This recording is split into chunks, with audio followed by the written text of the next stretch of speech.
नमस्कार. स्वामी प्रसाद किचनमध्ये आपलं मनःपूर्वक स्वागत आहे.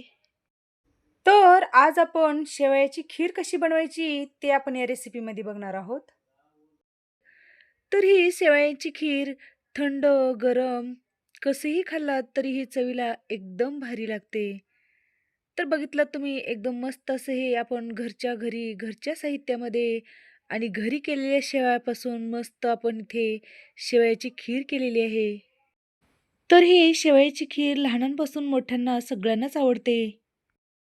तर तुम्ही एकदा तरी अशा पद्धतीने शेवयाची खीर करून बघा, एकदम चवीला भारी लागते. जर तुम्हाला माझ्या रेसिपी जर बघायला आवडत असतील, तर स्वामी प्रसाद किचन या चॅनलला तुम्ही एक लाईक, शेअर आणि सबस्क्राईब करा आणि बाजूची बेल घंटा नक्की क्लिक करा.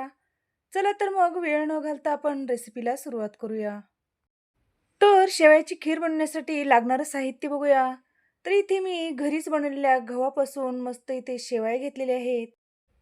1 वाटी शेवया घेतलेल्या आहेत, साखर, दूध आणि तूप घेतलेलं आहे आणि ड्रायफ्रुट्स घेतलेले आहेत. तर याच्यामध्ये पिस्ता, काजू आणि बदाम याचे बारीक स्लाइसमध्ये काप करून घेतलेले आहेत.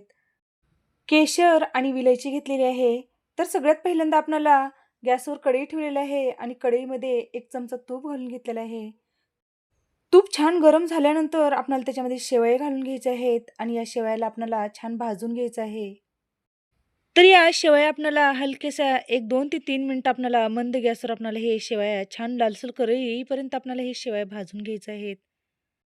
तर हे शेवया मी गव्हाचा रवा काढून आणि मशीनवर हे शेवया करून आणलेले आहेत.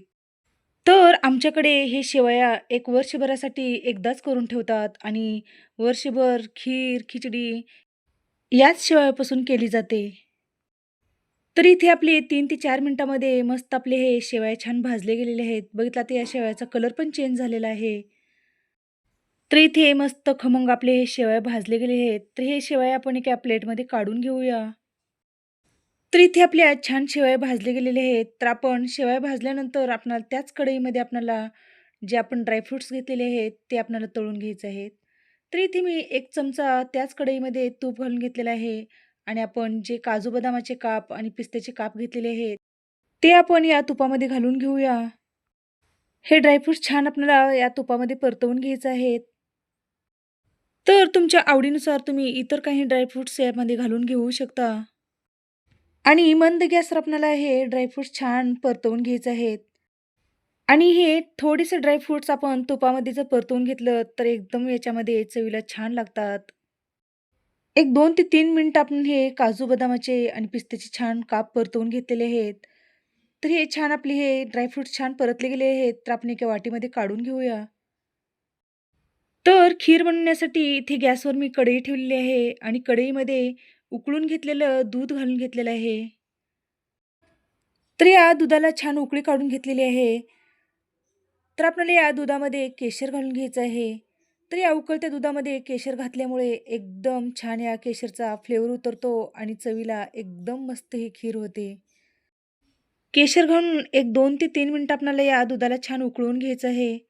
तर इथे एक 2 ते 3 मिनिटं छान आपल्या ह्या दुधाला उकळी आलेली आहे.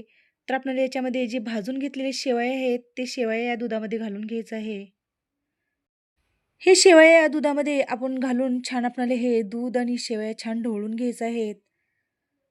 तर अशा पद्धतीने एकदम व्यवस्थित आपल्याला हे शेवया या दुधामध्ये छान शिजवून घ्यायचं आहेत. हे शेवया छान दुधामध्ये घातल्यानंतर आपल्याला मंद गॅसवरच आपल्याला हे शेवया या दुधामध्ये छान शिजवून घ्यायचं आहेत. आणि शेवया जोपर्यंत शिजत नाही यामध्ये आपण साखर अजिबात घालायचं नाही. ज्यावेळेस आपल्या शेवया ह्या छान शिजल्या गेल्या, त्यानंतर आपल्याला त्याच्यामध्ये साखर घालून घ्यायचं आहे. तर इथे एक 4 ते 5 मिनिटं आपण मंद गॅसवर आपण हे शेवया छान शिजवून घेतलेले आहेत. तर इथे एक 3 ते 4 मिनिटामध्ये आपली मस्त या दुधाला आणि या शेवयाला छान दाटसरपणा आलेला आहे. तर आपल्याला या स्टेजला इथे जे आपण काजू बदामाचे आणि पिस्त्याचे जे काप तळून घेतले होते, ते आपल्याला याच्यामध्ये घालून घ्यायचं आहे. आणि छान याच्यामध्ये मिक्स करून घेऊया. तर एक 2 मिनिटं आपल्याला हे काजू बदामाचे आणि पिस्त्याचे काप घालून छान हे आपल्याला शेवया छान शिजवून घ्यायच्या आहेत. नंतर यामध्ये आपल्याला साखर घालून घ्यायचं आहे. साखर घालून छान आपल्याला याला मिक्स करून घ्यायचं आहे. तर साखर तुम्ही तुमच्या आवडीनुसार कमी जास्त करू शकता. साखर घालून छान एकदम व्यवस्थित याला मिक्स करून घ्यायचं आहे. आणि साखर घातल्यानंतर आपल्याला गॅस मोठाच करायचा आहे आणि छान आपल्याला या खीरला शिजवून घ्यायचं आहे.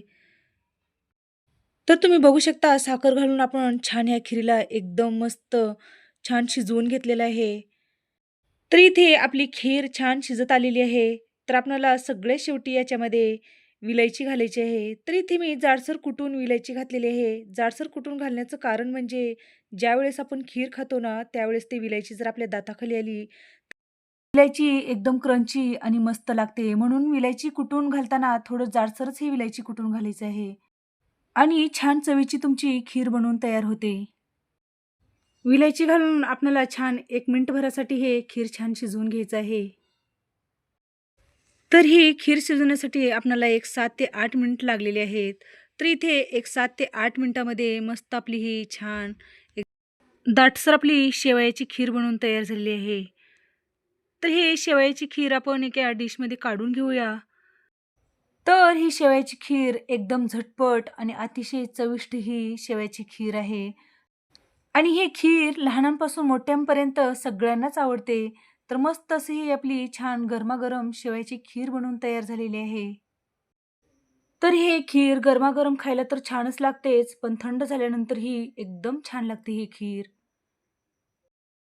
तर अशा पद्धतीने एकदा तरी शेवयाची खीर करून बघा, एकदम चवीला छान लागते. रेसिपी कशी वाटली नक्की एक कमेंट करून कळवा.